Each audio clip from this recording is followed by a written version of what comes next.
Horror has a lot of subgenres, so we're going to break them down. In this video, we're going to talk about folk horror with recommendations. So folk horror is usually associated with mythologies, old beliefs, pagan rituals. It's often set in rural areas like the woods or small villages.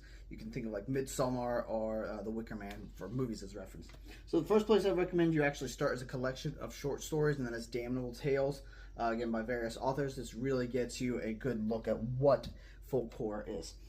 As well as Algernon Blackwood, who is a massive influential figure in the folk horror genre. His tales like The Willows, The Wendigo, Ancient Sorceries are perfect examples of this, oftentimes set in like woods and stuff. A classic in the folk horror genre is Thomas Tryon's Harvest Home, which is set in rural Connecticut and really explores like the desire to hold on to old beliefs. Now, for more modern authors, I would recommend Adam Neville, such as in Cunning Folk, who is very much well known for his folk horror. You may have seen The Ritual on Netflix. This is another great one. As well as Andrew Michael Hurley with Starved Acre and his other books. Again, these two are very much staples in the genre and have movies to their name. Now you have more ones that are seeped into like mythology, such as The Only Good Indians by Stephen Graham Jones, which is very much focused on Native American mythology, as well as A.M. Shine and his book The Watchers. This is also a movie. This is more Irish mythology, so lots of mythology playing a role here.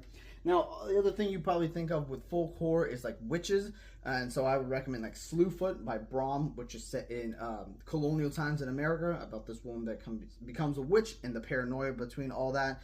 This is more dark fantasy, but still just close enough to horror.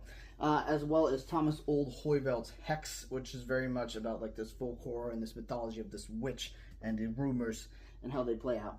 Then you have more modern other ones like Dark Harvest by Norman Partridge, which is like, again, steeped in small town mythologies.